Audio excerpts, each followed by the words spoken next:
ನಮಸ್ಕಾರ ಎಲ್ರಿಗೂ. Arjun gym bond to build ಚಾನೆಲ್ಗೆ ಆತ್ಮೀಯವಾದ ಸುಸ್ವಾಗತ. ನನ್ನ ಹೆಸರು ಅರ್ಜುನ್. ನಾನು ಜಿಮ್ ಓನರ್ ಹಾಗೂ ಫಿಟ್ನೆಸ್ ಕೋಚ್. ನನಗೆ ಜಿಮ್ ಅಲ್ಲಿ ಸುಮಾರು ಜನ ಬಂದು, ಸರ್ ನನಗೆ ಸೈಡ್ ಅಲ್ಲಿ ಮಾತ್ರ ಫ್ಯಾಟ್ ಇದೆ, ಅದಕ್ಕೆ ಸೈಡ್ ವರ್ಕೌಟ್ ಮಾಡಿಸಿ.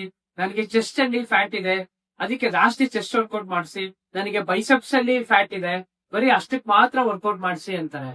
ಬಟ್ ಆಕ್ಚುಲಿ ಏನಂತ ಅಂದ್ರೆ, ಸ್ಪಾಟ್ ಫ್ಯಾಟ್ ರಿಡಕ್ಷನ್ ಏನಿದೆ, ಸೊ ನಿಮ್ ಫ್ಯಾಟ್ ಆ ಪಾರ್ಟಿಗೆ ಎಕ್ಸರ್ಸೈಸ್ ಮಾಡಿದ್ರೆ ಕಮ್ಮಿ ಆಗುತ್ತೆ ಅನ್ನೋದು ಮಿತ್. ಆಯ್ತಾ? ಫ್ಯಾಟ್ ಯಾವಾಗ ಕಮ್ಮಿ ಆಗುತ್ತೆ ಅಂತಂದ್ರೆ, ಫಾರ್ ಎಕ್ಸಾಂಪಲ್ ನಾವು ಆಪ್ಸ್ ಗೆ ಆಗಿದ್ವಿ, ನಾವು ವರ್ಕೌಟ್ ಮಾಡ್ತಿರ್ತೀವಿ ಅಂತ ಅನ್ಕೊಳ್ಳಿ. ಸೊ ಮಾಡಿದ ತಕ್ಷಣ ನಾವು ಆಪ್ಸ್ ಅಲ್ಲಿರೋ ಫ್ಯಾಟ್ ಹೋಗಲ್ಲ.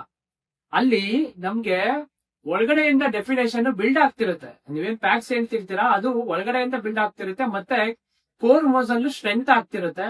ಅದ್ರ ಜೊತೆಗೆ ಬ್ಯಾಕ್ ಮಸಲ್ ಸ್ಪೈನ್ ಏನಿರುತ್ತೆ ಅದು ಕೂಡ ಸ್ಟ್ರೆಂತ್ ಆಗುತ್ತೆ. ಮತ್ತೆ ನಮ್ ಪೋಸ್ಟರ್ ಕರೆಕ್ಟ್ ಆಗುತ್ತೆ. ಅಂದ್ರೆ ಈಗ over all exercise consistency, regular ಆಗಿ ಜಿಮ್ಗೆ ಹೋಗ್ಬೇಕು, ಕ್ಯಾಲರಿ ಡೆಫಿಸಿಟ್, ಒಳ್ಳೆ ನ್ಯೂಟ್ರಿಷನ್ ಆಹಾರ ಮತ್ತೆ ನಿದ್ದೆ ಮಾಡಿದಾಗ ಅಲ್ಲಿ ಫ್ಯಾಟ್ ಪರ್ಸೆಂಟೇಜ್ ಕಮ್ಮಿ ಆಗಿ, ಸೊ ನಿಮ್ಗೆ ಏನಾಗುತ್ತೆ, ಆ ಡೆಫಿನೇಷನ್ ನಿಮ್ಗೆ ಶೋ ಕೇಸ್ ಆಗುತ್ತೆ. Apps are made in the gym but revealed in the kitchen.